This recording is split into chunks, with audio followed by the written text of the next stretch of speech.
A CPMI dos atos de 8 de janeiro ouve hoje o ex-comandante-geral da Polícia Militar do Distrito Federal. Ontem, o ministro do STF, Cristiano Zanin, garantiu a Fábio Augusto Vieira o direito de permanecer em silêncio. Mais cedo, na Polícia Federal, o ex-ajudante de ordens de Jair Bolsonaro, tenente-coronel Mauro Cid, voltou a prestar depoimento. Dessa vez, ele foi ouvido no inquérito que apura a suposta contratação do hacker da Vaza Jato para invadir o sistema das urnas eletrônicas. Walter Delgatti Neto havia revelado ter participado de uma reunião no Palácio da Alvorada com Jair Bolsonaro antes das eleições de 2022 e o ex-presidente decidiu processá-lo por calúnia. Agora há pouco, a Polícia Federal, inclusive, deflagrou mais uma fase da Operação Lesa Pátria. Sobre tudo isso, João Pedro Melo tem informação para a gente ao vivo. Bom dia para você, JP, seja bem-vindo. Oi, Sheila, bom dia a você, bom dia a todos que estão nos acompanhando. Pois é, a 15ª fase da Operação Lesa Pátria está sendo deflagrada nesse momento. Lembrando que essa operação é aquela que verifica quem poderia ter financiado e idealizado os ataques às sedes dos três poderes no dia 8 de janeiro. São cumpridos 2 mandados de busca e apreensão nesse momento, mandados esses expedidos pelo Supremo Tribunal Federal contra um deputado, do estado, na verdade, deputado estadual de Goiás, que é o Amaury Ribeiro. São 2 mandados, um em Goiânia e outro em Piracanjuba.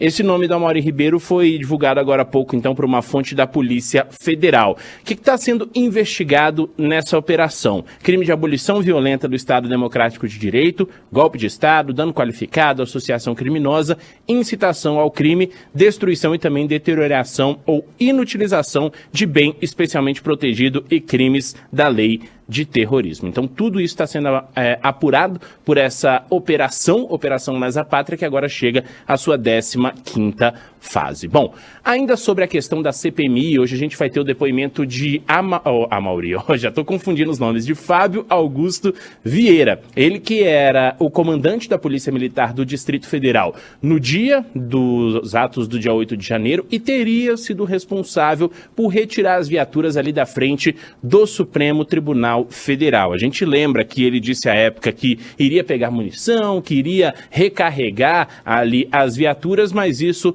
não aconteceu e isso está sendo apurado agora também pela CPMI. Ele tem o direito de ficar em silêncio, foi um direito garantido ontem pelo ministro Cristiano Zanin do Supremo Tribunal Federal, só que a tendência é de que ele fale, ele explique o que de fato aconteceu nesse dia 8 de janeiro. Bom, ainda sobre essa questão da CPMI, tem uma outra polêmica rondando a comissão aqui na capital do país. A gente teve um ato baixado pelo presidente, o deputado Arthur Maia, ao longo da última semana, que proíbe a livre circulação de fotojornalistas ou até mesmo da imprensa dentro da sala da CPMI.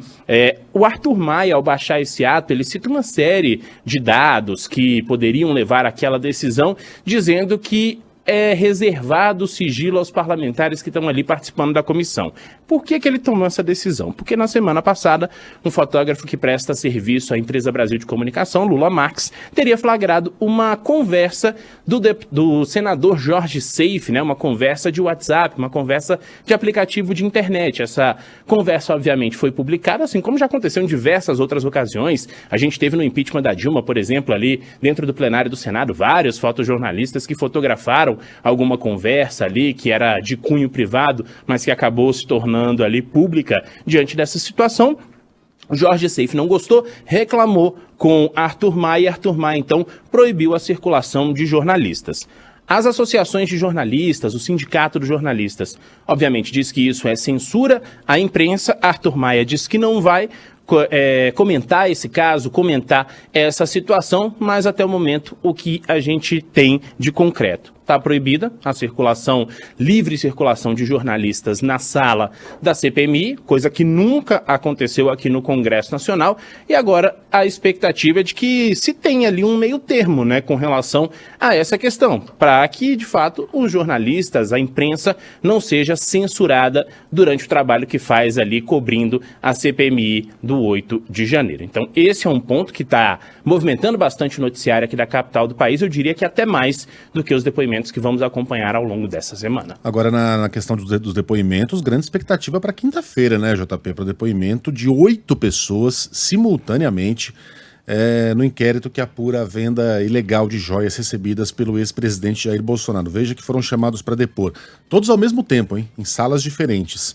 O próprio Jair Bolsonaro, a ex-primeira-dama Michele, o ex-ajudante de ordens Mauro Cid, o pai dele, Mauro César Lorena Cid, 2 assessores do ex-presidente, Marcelo Câmara e Osmar Crivellati, e os advogados Frederic Vassef e Fábio Weingarten, cada um em uma sala, sendo ouvido ao mesmo tempo. Como é que vai funcionar logisticamente?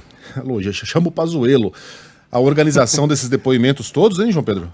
Olha, Megali, essa é uma questão de um grande desafio para a Polícia Federal, né? A gente sabe, obviamente, que tem várias salas no prédio da Polícia Federal aqui em Brasília, só que é aquilo que a gente vem comentando ao longo da semana. A ideia é fazer uma espécie de acariação, se a gente pode chamar assim, sem precisar colocar as pessoas cara a cara. O que seria isso? Vai se acompanhar um depoimento. Fábio Weingarten falou isso, mas é uma versão diferente do que disse Mauro Cid. Cid, ele falou isso. E vai ali tentando chegar a um meio termo do que de fato aconteceu ou qual foi a real situação. A ideia é de que essas pessoas não possam combinar nenhum tipo de versão, ou seja, para que expliquem o que de fato aconteceu diante das perguntas da Polícia Federal, e esse deve ser um depoimento longo. E por que a gente fala isso? Porque os depoimentos de Mauro Cid, que teoricamente esclareciam um único assunto ou 2 assuntos, demoraram em média 4, 5 horas. Então imagine, 8 pessoas esclarecendo diversos assuntos, vamos levar praticamente o dia inteiro acompanhando esses depoimentos. O detalhe a respeito dessa questão: Mauro Cid está proibido de conversar com a própria esposa, Gabriela Cid, está proibido de conversar com o pai, o general Lorena Cid. Então essa é uma questão que os advogados obviamente podem conversar entre si, mas a expectativa é de que cada um dê a sua versão